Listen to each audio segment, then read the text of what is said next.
Hello and welcome to the G3 Pulse podcast. Today we're speaking to Head of Sales Europe SuzoHapp, Tim Kennedy. Tim, welcome to the podcast. Hi Lewis, how are you doing? All good, thank you. All good. I didn't manage to have a kind of long chat with you at ICE, which I was hoping to do, but I did want to discuss it with you about ICE, and obviously we've had NIGA take place over in the States the week after ICE as well. So on that basis, I was really keen to find out what was your impression of both events, and I know did you actually get to NIGA, or was it just ICE? No, I got to ICE and my colleagues were at NIGA. Yeah, Okay. obviously there were very different events. This year with ICE, a lot of major land-based operators or land-based vendors chose not to go for their own reasons. So Yeah. I think, ICE was very much, focused on payment providers, iGaming and sports betting. Okay. NIGA, however, was much more focused on sort of operations and, from our point of view, sports betting platform providers. We really did make the most of both events.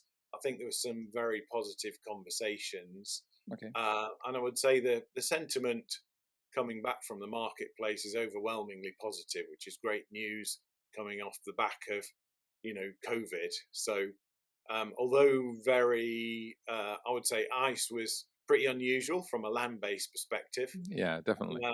I think it was positively received, and the visitors that at least that we spoke to and our partners spoke to came with a very positive sentiment and a lot more focused conversations than probably traditionally we would have received. Okay. I mean, in terms of those chats with customers, you said the positive. I just wondered, what were the discussions in terms of the business needs? Have they changed after this period? Obviously 2 years out with COVID and lockdowns. Has the retail kind of need for product changed, and how so? Yeah, I think a lot of operators prior to COVID were concentrating a lot on what their online presence should look like or what Mm. their online expansion plans should be. And retail probably inadvertently was, you know, secondary to any sort of decision making process. Okay. I think COVID has really accelerated the plans so that retail is now coming back into view. Mm. Having in many markets being closed for the best part of 2 years. The additional time of prior to COVID plus those 2 years means that essentially a lot of retail estates now need to be refreshed. Mm. Plus, also, COVID has accelerated many user trends, so the move to cashless.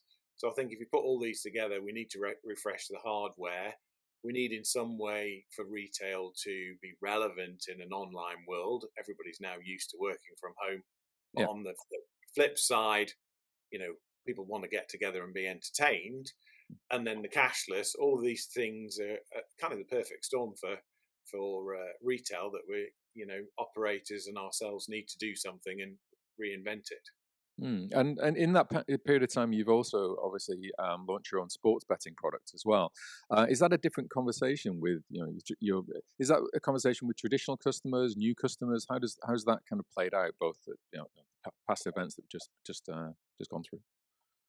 Yeah, I mean, it's mainly with new customers, so we're talking Okay. directly to operators, um, and particularly in the US and Canada, we're both speaking to operators directly that want to get into the space who, are applying for their own license and want to operate their own online and retail sports book. But we're also speaking to sports platform providers, so the software platform providers who are ultimately, going to provide the solutions either by licensing the software or offering a managed service, who want to include betting terminals as part of their offer. So we're addressing both parts of the marketplace.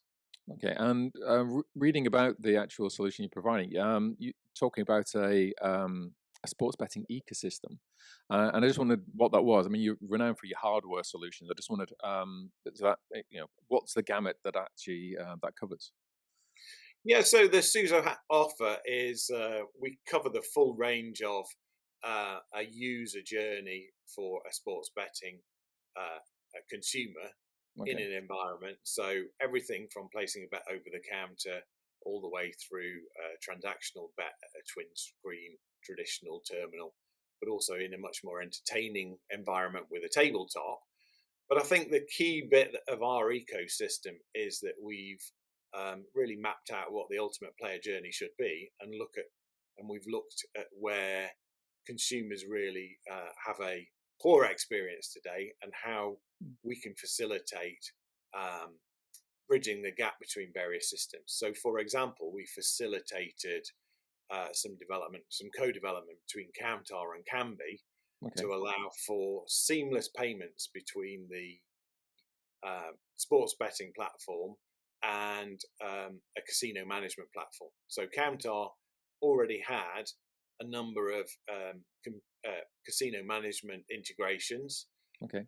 So we can now offer seamless payments from cash, Tito, and sports betting vouchers. So although SuzoHapp are not providing the software, as part of our solution portfolio, one of our partners, Camtar and Canby, provide the software to enable all this to happen.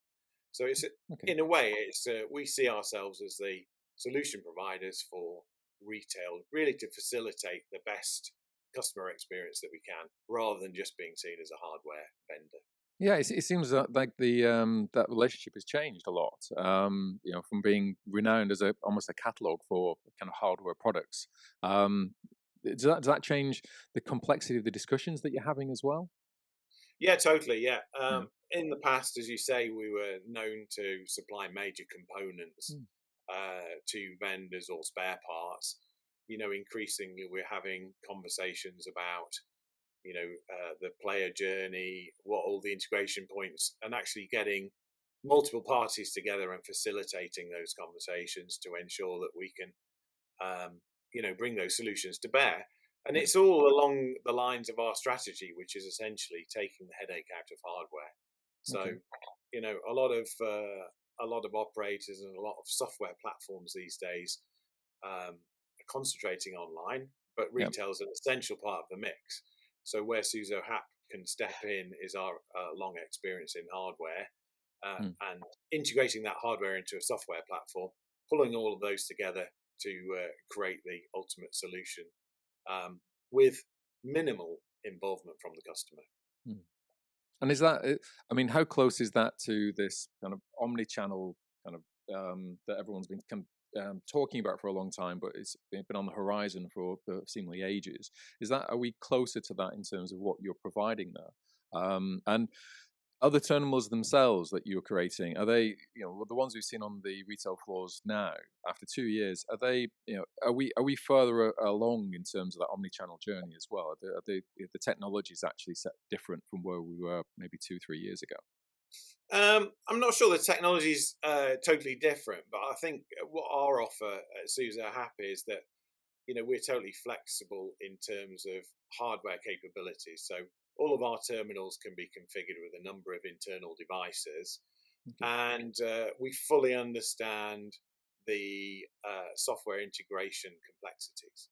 So from an omni-channel perspective, Mm. all it requires is one of the software providers to really think about a concept of how they can extend that omni-channel solution into retail, and we'll do all the heavy lifting to supply the hardware and work with that hardware to make sure it's fully integrated to the software, and we can get it through the necessary certification. Okay. So I think legislation is a thing currently that's holding back many omni-channel solutions. Mm. But I think we are able to provide a consultation service for software vendors to realize their hardware dreams to support omni-channel solutions going forward. And within that environment, we've been seeing like in the transition between cash and cashless, e-wallets, and obviously, as you say, about regulation and where it allows. I was thinking about the kind of the long COVID effect on retail. Has this been the kind of transition point away from cash. We've heard lots of times about cash being dead, cash being resurrected, cash. It's still in the environment. It will never go away. It has gone away. You just weren't around to actually recognize it. How are you? Where do you sit within that kind of awkward transition phase that a lot of retailers are going through now? How are you helping them along in that journey? Yeah, I mean, we've got to offer solutions for all different types of customers, and I think different market segments and different jurisdictions are at different points in that journey. Okay. So, for example, our tabletop um, terminal was designed strictly for a cashless environment, Okay. and a number of customers have opted to take that and are going to be deploying that terminal. However, now have been asked in the US to offer that with a cashless variant because they want to be able to tap into the sort of casual betting market in stadiums. Okay. So, just when you think the market is headed in one direction, you get a request for another. So I think the Okay. honest answer is, for a number of years we're going to be in flux, but I think the general trend is towards cashless, Okay. uh, and I think there's some nervousness from operators that traditionally they've seen a lot of business through cash, so they want to retain the cash as long as possible. But Yeah. I think generally um, contactless and cashless is the way forward in most markets. I think the interesting thing with the Countar product, it enables you to blend all of those things in one device with a Okay. lot of integration options. So it's kind of the best of all worlds, and the market then can decide. The consumer can decide at their own pace. Okay. And with the kind of lack of kind of new machines available at the minute, and that down to stock issues, chips and shortages, China repeatedly closing its doors to production. I just wanted from the hardware side, from SuzoHapp's kind of talk about the catalog side.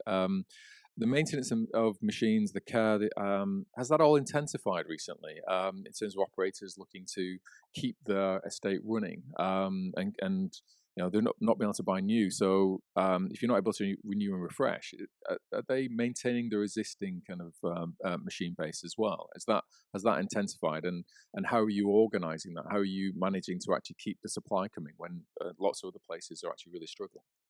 Yeah, that has intensified. In fact, for a lot of operators, post COVID, they were careful with costs. So they were Mm. trying to reuse as much as possible of their existing hardware without actually expending, um, lots of capital on new machines. Yeah.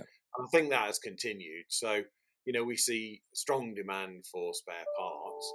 Okay. Um, in terms of how we handle that, we've got some very strong supplier relationships with our key partners like Elo and Custom, Newland and Countar. So we work very closely with these guys. We've put in some very long-term plans with them, and Okay. we've been working hard to expedite as much as possible. So we offer customers the option to air freight in where possible to speed things up, Okay. um, and we have extensive stocks of many items.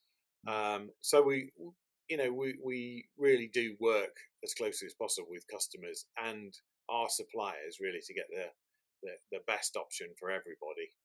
But as you say, maintenance is a peak at the moment, and Yeah. particularly bill validators or note acceptors, as we call them in Europe. That is a particular issue right now due to chip supply. But yeah, there's a growing second-hand market of those devices as people try to keep their floors running.